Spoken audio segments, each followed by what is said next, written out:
সাথে কে কে আসছে? খালাতো বোন? হ্যাঁ, খালাতো বোন। তুমি খালাতো বোন বিয়ে করে বলছো? হ্যাঁ। সবাইকে শুভেচ্ছা জানাচ্ছি নাউডুবা জাজিরা শরীয়তপুর থেকে।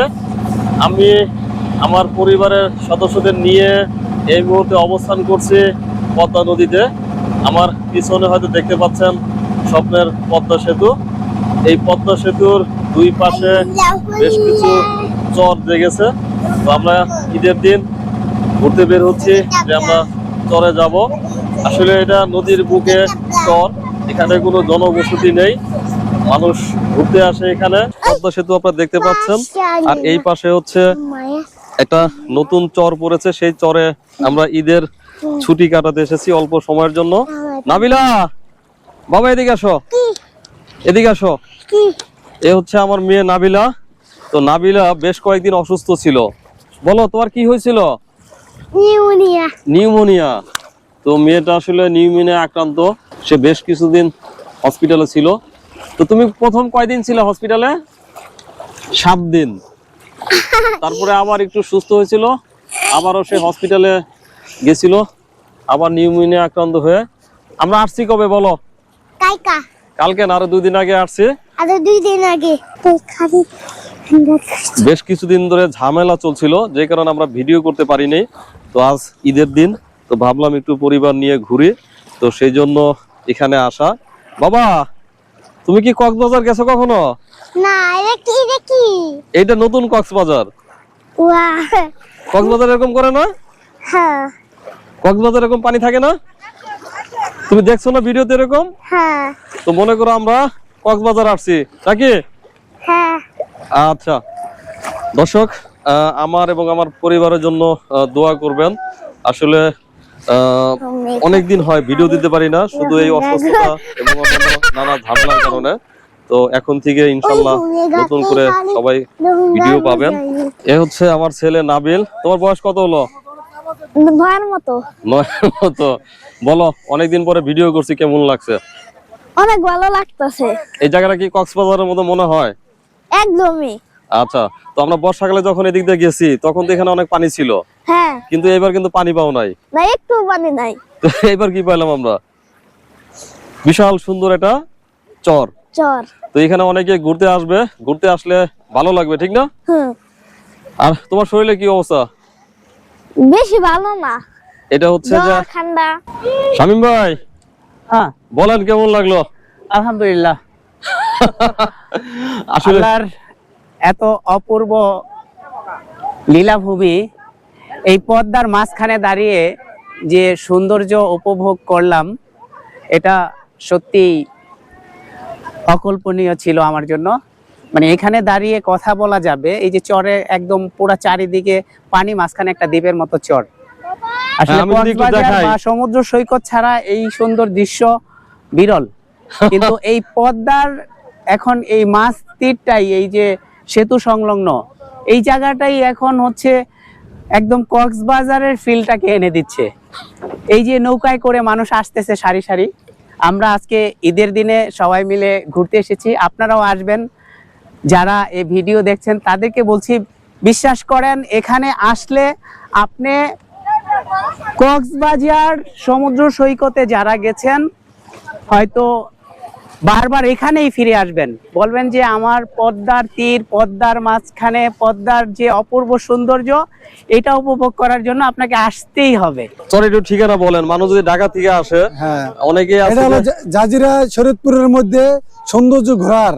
এটা অনেক সৌন্দর্য, অনেকজন লোকজন আসে ঢাকা থেকে, শরীয়তপুর থেকে, মাদারীপুর থেকে, ফরিদপুর থেকে, অনেক লোক আসে ঢাকা থেকে ঘোরার জন্য। খুব সুন্দর জায়গা আছে। এখন একটু আপনাকে কথা বলতে বলছি কেন একটু, সেটা হচ্ছে যে যারা পদ্মা ব্রিজ দেখতে আসে বেশিরভাগই মাওয়া ঘাটে আসে, কিন্তু আমাদের এই পারটা একটু অবহেলিত। তো যদি একটু ব্রিজ পার হয়ে এই পারে আসে তাহলে কিন্তু এখানে আসাটা অনেক সহজ। যদি একটু খরচ বেশি হবে, কারণ ব্রিজ পার হতে গেলে তো খরচ হবে। তো দেখার জন্য সুন্দর জায়গা। এই যে দেখেন, এই যে এত সুন্দর যে একটা দ্বীপ, এটা কিন্তু আর কোথাও পাওয়া যাবে না। সম্ভব না। আপনাদের সহযোগিতা লাগবে, আর মানুষ যদি একটু নিরাপত্তা পায় তাহলে এখানে কিন্তু মানুষজন ঘুরতে আসবে। এই যে দেখেন সারি সারি নৌকা, ঢেউ, এটা এই অপরূপ দৃশ্য কিন্তু মানুষ শুধু টাকা কামালে হবে না বা খরচ করলে হবে টাকায় না, সবকিছু টাকায় হয় না, টাকায় হয় না, সবকিছু টাকায় হয় না। খুব খরচও খুব বেশি না। আসলে আমরা যে আসছি ভাইদেরকে আমরা মাত্র আপ ডাউন 50 টাকা করে দিচ্ছি বা 100 টাকা পড়বে। 100 তো এটা ভাইদের জন্য আসলে ঈদের চাপ না থাকলে আরো একটু সময় দিত, কারণ অনেক টিপ বাকি আছে, যে কারণে আমরা চলে যাচ্ছি। বলো কেমন লাগলো তোমার? আবার আসবে এখানে? আচ্ছা দর্শক, নাবিলা বলছে আবার আসবে, তো আপনারাও আসবেন। আসলে জায়গাটা অনেক সুন্দর, না দেখলে বিশ্বাস করার মতো না, আপনারাও আসবেন। দর্শক, চর ভ্রমণ শেষে এখন চলে যাচ্ছি বাড়ির দিকে। এখানে আসলে ঘোরার মতো শুধু বেরিবাদি আছে, হয়তো ভবিষ্যতে আরো কোনো প্ল্যাটফর্ম দাঁড়াবে যেখানে অনেক মানুষ একসঙ্গে এনজয় করতে পারবে। যদিও ব্রিজের ঠিক ওই পারে মাওয়া ঘাট, সেই মাওয়া ঘাটে কিন্তু মানুষ ইলিশ খেতে আসে, ভাত খেতে আসে এবং বেশ ভালো জিনিসপত্র পাওয়া যায়। কিন্তু এই পারে তেমন একটা এখনো ঘুরে ওঠে নাই, তারপরেও বিনোদনপ্রিয় মানুষ এখানে আসেন ঘুরতে। দেখুন অসংখ্য মানুষ ঘুরতে আসছে, তো আপনারাও সময় সুযোগ পেলে আসবেন। আর আমি যতটুকু ঘুরে দেখেছি, পদ্মা ব্রিজ দেখার জন্য মাওয়া ঘাট যেটা বিক্রমপুরে পড়েছে মুন্সিগঞ্জে, ওই পারের তুলনায় এপার থেকেই বেশি সুন্দরভাবে উপভোগ করা যায়।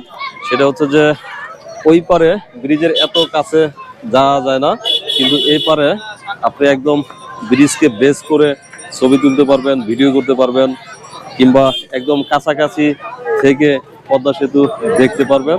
এরকম একটা প্লেস হচ্ছে এই জাজিরার পদ্মা সেতুর প্রান্ত। আর ওই পারে কিন্তু এই সকল সুযোগ সুবিধা নেই, যদিও ওই পারে খাবার দাবার বা অন্যান্য জিনিসের জন্য বিখ্যাত, ওই পারেই মানুষ বেশি আসে। আবার অনেকে চিন্তা করেন যে আসলে পদ্মা সেতু পার হতে গেলে গাড়ি ভাড়া বেশি, আর যদি টোল দিয়ে আসতে হয় প্রাইভেট কার, তাহলে সেক্ষেত্রে বেশ খরচ হয়, যে কারণে এপারে মানুষ কম আসে, ও পারেই বেশি আসে। এখানে এসে হঠাৎ করে দেখা হলো নাদিমের সঙ্গে। নাদিম, ঈদ মোবারক। ঈদ মোবারক। কি অবস্থা? ভালো, আলহামদুলিল্লাহ ভালো। এখন তো শোকের মাস না, কিন্তু তুমি তো শোকের ড্রেস পরে আছো।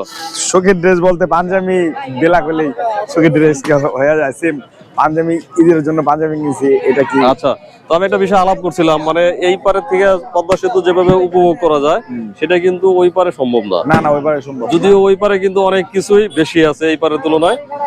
আর আমরা নদীতে ঘুরতে গেছিলাম, চরে গেছিল ওই পার। জি জি, ওই পারে হ্যাঁ, চরে গেছো? হ্যাঁ। আচ্ছা, তো সাথে কে কে আসছে? খালাতো বোন? হ্যাঁ, খালাতো বোন? হ্যাঁ। তুমি খালাতো বোন বিয়ে করে বলছো? হ্যাঁ। আসলে নাদিম ব্যবসা করে, আর ওর সাথে যে দেখতে পাচ্ছেন খালাতো বোন, খালাতো বোনকে বিয়ে করছে। আসলে বিয়ে করছো?